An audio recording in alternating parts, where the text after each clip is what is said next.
Hi, this is Todd Malicote, the SEO faculty for Market Motive and online marketing consultant at stuntdouble.com, and I'm here to talk about Google Hummingbird. We're going to take a look at when they made these Hummingbird changes. We're going to look at what is Hummingbird, what did it do, and how does it impact SEO, how does it compare to Panda, Penguin, and other updates of the past.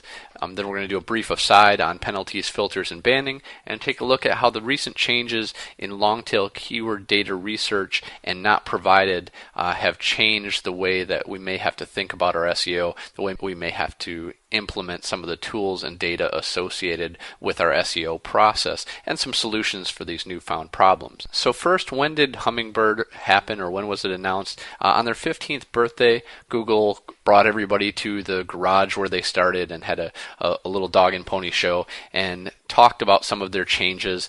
There was some shuffling and some changes noticed by online marketing folks testing most likely in late August and early September, and then they announced it a little bit later in late September, early October is when we really had the insights that this was happening. So there wasn't some huge changes, even though they claimed this was a major overhaul in how the search engine worked. There wasn't a lot of shifts as far as marketing folks went and a lot of flux. So it wasn't like the Penguin or Panda of the past where there was huge outcry from the marketing community on these major changes. It was, however, a major search engine overhaul from what Amit Sehgal and Matt Cutts and the Google staff announced to folks and told folks about this. And you can research that on the Google blog there and see their announcement.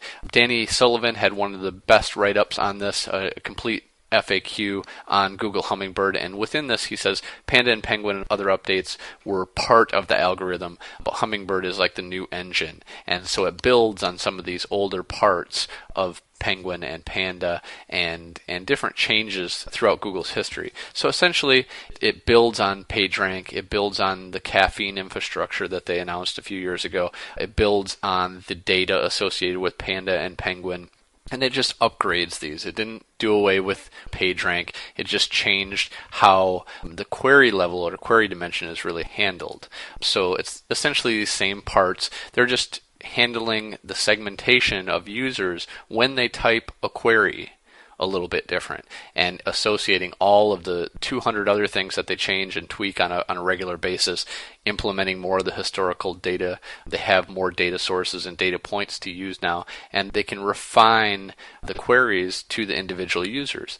This is important with query processing for new devices and new types of queries. If you're searching, we'll talk about conversational search a little bit later in the video. If you're searching with how do I or who should I or where can I find pizza in Miami, it's a lot easier to speak that query than it is to type it. But when they strip out those extraneous words, the stop words that don't mean things, the questions themselves, this is some of the query processing that they're handling with Hummingbird. And this is a great upgrade for them in preparing themselves for Google Glass and people searching more with voice search. There's been some recent upgrades, and there's functionality available in Chrome where you can search by voice, and it's getting very, very good. And it's a different type of query. They expect to send back different results, and the Hummingbird update is what really helps with that. So I like to think of the idea of adaptive search. If I search for something and then Google knows I'm in Miami because of that, they may give me a different type of result than they would if I made that same search in San Francisco. So Google calls this functionality previous query. Bing calls it adaptive search. I think adaptive search describes it a little bit better when you talk about the historical data of a user and catering that search result to them based on what they've searched in the past. And that's some of what is speculative with Hummingbird as well. And I should say and give the disclaimer that everything that I say is somewhat speculative, but based on the research and knowledge of past changes and the data and the information provided by Google. These are my thoughts and feedback on the Hummingbird update. And they've continued to focus on the user. That's always been a Google goal, focusing on the user satisfaction, focusing on the trust of the websites, the authority of the websites, and the user feedback from the search results as they click on a website and then click back, or they stay on a website for a set amount of time, or they click through a variety of pages. These are all metrics of engagement that provide user feedback for Google to improve their search results. And they do that by implementing this data through changes like Hummingbird. So this focus on user satisfaction has truly turned user trust into king. We've heard content is king and links are king, but user trust is really the ultimate king on your website and for doing well in the search results. There was a wonderful quote from Jonas Weber, a former quality team member in Europe, and when Panda came out, he said, finally Google made the most honest ranking factor ever. They have outsourced the decision to the user. And what he means by this is that user feedback is considered in the way that search results are presented. So if a site doesn't perform well during an audition phase when it's ranking high, it probably won't maintain that ranking for very long. And I think Hummingbird builds on these Panda parts. It's certainly going to build on these other parts as well, but as mentioned earlier, it's kind of an entire overhaul in just how queries are processed at that query level. So before we go further into what Hummingbird is and what it does, I want to step back and discuss penalties, filters, and bannings. Whenever there's an update and people lose traffic, they're concerned that they might be penalized, they might be banned. The terminology here is important. Most people don't get penalized unless it's associated with Penguin. These are a manual penalty that would come through Google Webmaster Tools through a notification, something like this. Most penalties now are becoming more and more filters, and they're algorithmically done, not manually done. Google doesn't want to review everything manually as much as possible, so they tend to put filters in place that say this website is over-optimized. So filter is usually what happens. You might have got filtered in a Penguin update, in a Panda update. And banning is if you're really doing something egregious and your site is just blown out of the index forever. So these are the differences between penalty, filter, and banning. Most of the time you're going to incur a filter, but Hummingbird really is, as far as most people have seen, isn't any type of filter. It's just a change in the query processing. So this is the difference between Hummingbird and Panda and Penguin in the past. Panda was mostly on-site factors, originally geared towards content farms and keeping thin content out of the index by saying these users didn't like this content. They might have ranked in the top 10 and then the users click back. We're going to drop these pages from top rankings because they didn't perform very well with their user engagement metrics when they came through our search. Now with Penguin, it was mostly offsite factors. This was targeting links, some over-optimization, people buying links, people doing shady link tactics, really just any type of optimization of links. It really became extreme as far as what Penguin handled. But Hummingbird is really neither Panda nor Penguin. It builds on both at that query level. It builds on this historical data, but these were just pieces of the overall engine, and they were all pieced back together for Hummingbird, which was one of the significant overall updates that's been done in recent years. So Panda involved more of these historical audition factors that I mentioned earlier, and search engine result position validation. So if I rank number 5 and I do very well, if my site performs with user engagement better than the number 3 site, I might jump up to that 3 spot because they didn't perform nearly as well. This includes click-through rate, this includes time on site, this includes other factors that may be measured in Chrome. It could be negative factors. If I'm ranking at number 5 and people click on my website and then click back, that's a negative indicator. Low time on site if they clicked on my site and didn't stay very long and click back. These are negative validation factors or negative factors that could hurt my site, so I'd go from number 5 to maybe number 15. Obviously the opposite of this is true with positive validation factors as well. If you'd like to research more about the Google algorithm history, and I urge that you do, the changes between all of these different types of history, Moz.com has the Google algorithm change history. They have Hummingbird here you can see listed, and another Penguin update in October, and they've documented all of these different changes, and it's important to know what's going on so you can speculate as to what's happening and what's going to happen in the future. So what does Hummingbird do? Well, as I mentioned, it's kind of that query level processing engine. There was limited traffic changes as far as most SEO folks noticed, but it seems to just kind of trigger these features, product results, local knowledge base, and how that's handled based on location, based on personalization.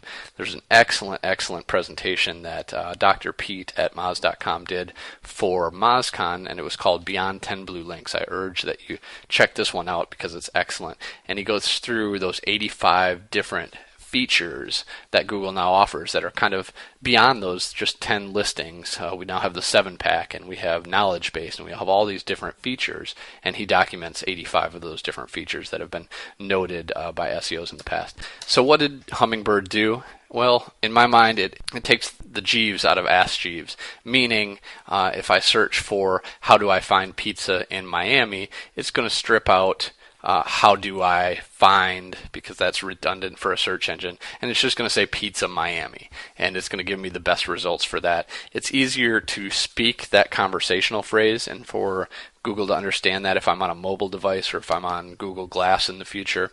So it strips out those words or gives what would be a mobile result for a different type of device. This is the kind of query level processing that they're looking at. Again, all speculative, but this is what the results conclude. So Joe Hall of the Internet Marketing Ninjas wrote a wonderful post, and he went through the same idea of removing the Jeeves, and this is one of the posts where I kind of came to these conclusions. It's really looking at conversational search and removing some of those. So if you do a how can I find on Uber Suggest, and Joe's post was 6 myths about Hummingbird, and he addresses some of those things like the fact that this is not an algorithm in the traditional sense. It's just handling a portion of the overall engine.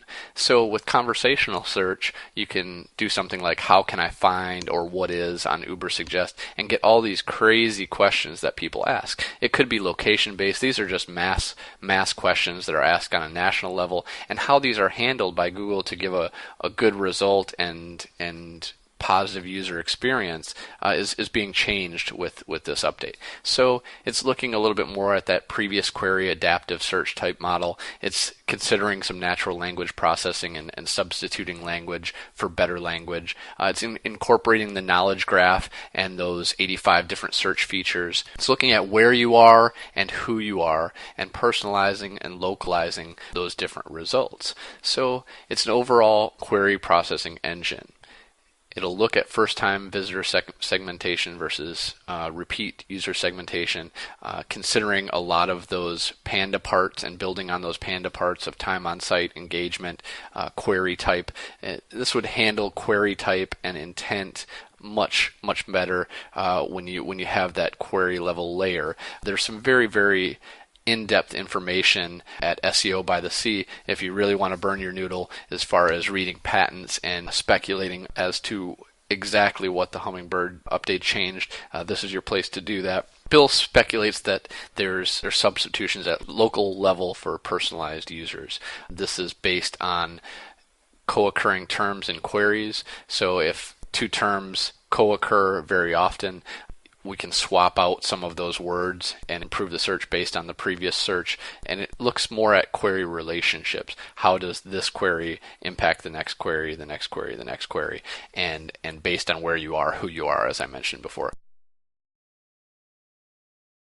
So at the same time all of this technology and query handling is going on, there was some convenient timing with some keyword changes. So at that very same time that they're announcing the Hummingbird update, there was also encryption issues, and basically the NSA helped to persuade Google to not provide keyword referral data in analytics anymore. So there's no referral data by securing their search results to HTTPS.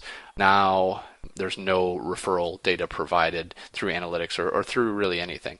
So you can't see the keywords that people searched to get to your website anymore, which is, wow, that was kind of a big deal that flew right under the radar.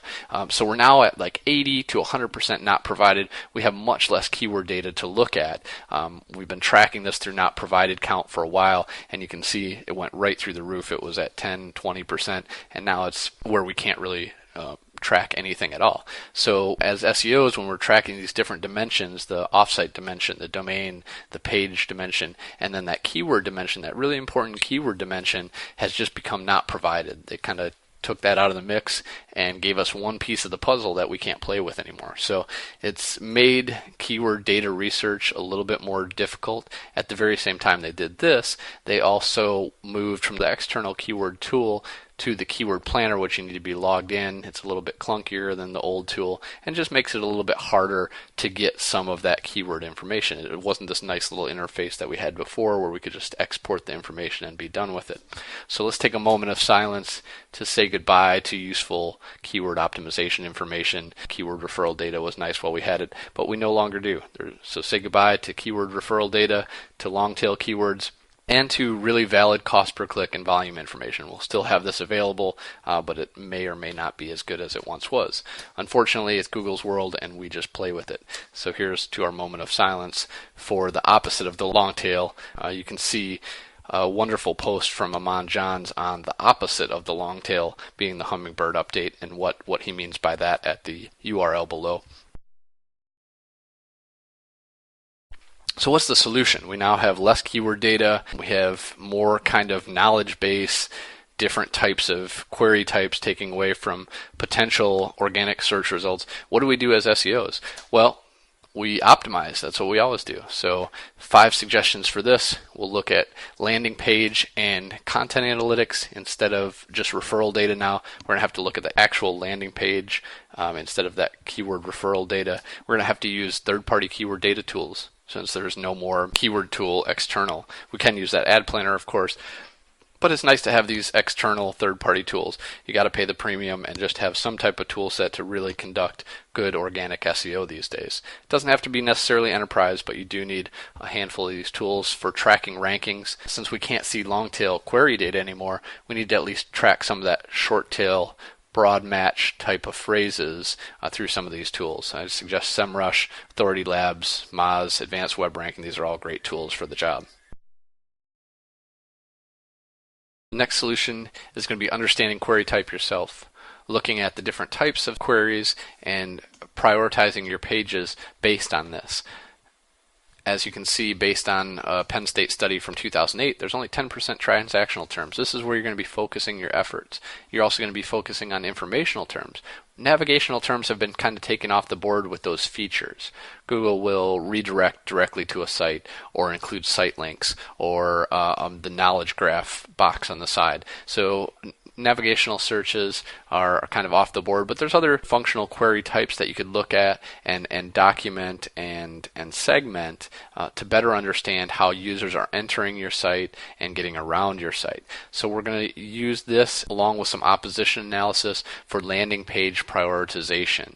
We're going to prioritize which pages we work on based on our targeted mid to short tail phrases. Another solution is we're going to take out the trash. We got to focus on quality over quantity. You're going to de-index large amounts of low quality pages and pages that have high bounce rates, reduce the number of internal links. These are all good best practices for SEO and always have been, and this certainly is the case currently as well. So we're going to include rel canonical, rel nofollow, remove pagination, and just kind of beef up that thin content, block things with robots.txt, find that duplicate content through Screaming Frog, through tools at SEO Book, through Xenu Link Sleuth, help to identify that duplicate content and then remove that. These are the solutions to Panda, to just kind of overall optimization, and these best practices still hold true. So improving user engagement, obviously this works all the way around for Panda, for Hummingbird, for just satisfying your users. You want to make sure that you're getting the second clicks, that you have good call to action, that you're improving the time on site. We can't really do referral targeting based on keyword from Google anymore, but we could still certainly do it from social media and other traffic sources. We want to do analysis of the path of our user once they enter our website. We want to segment those users based on intent and push them to the right areas of our site. So this comes with improving that call to action and showcasing the best content, as I mentioned. If you do this and you have problems with Panda in the past, you'll earn that new audition. And as those user engagement metrics improve, your rankings will improve as well. So one last bonus tip, if you're searching for the type of queries that are being handled by Hummingbird, use the in title plus what plus who plus where, and then your site that you're working on, and you can find some of these queries that might be conversational in nature, or that you might change the content and reorganize the content a little bit. So as I said, it feels like a little bit like we're flying blind now, but the folks that have been doing it for a long time understand that there are certainly still ways to optimize, still ways to improve user engagement, focusing on quality over quantity, focusing on page dimension prioritization based on opposition analysis, using those third-party tools for keyword research and tracking, and focusing really on the page and landing page and content level now that we don't have that keyword referral data. So as always, the playbook is similar. It's content and links. The game does change. A few rules have changed with personalization, local, instant answers, knowledge base, and now these 85 vertical features that, again, I urge you to go check out Dr. Pete's 10 Blue Links presentation. I found lots of wonderful resources in my Hummingbird research, and it helped me to answer the questions of what it did, what it is, when did it happen, how it compares to previous updates, again, the rant about penalties, filters, and bannings, and how we solve the changes in long-tail keyword search data. Thanks for joining me, and I hope to see you, and I hope you weather all of the Google change storms. Thank you very much.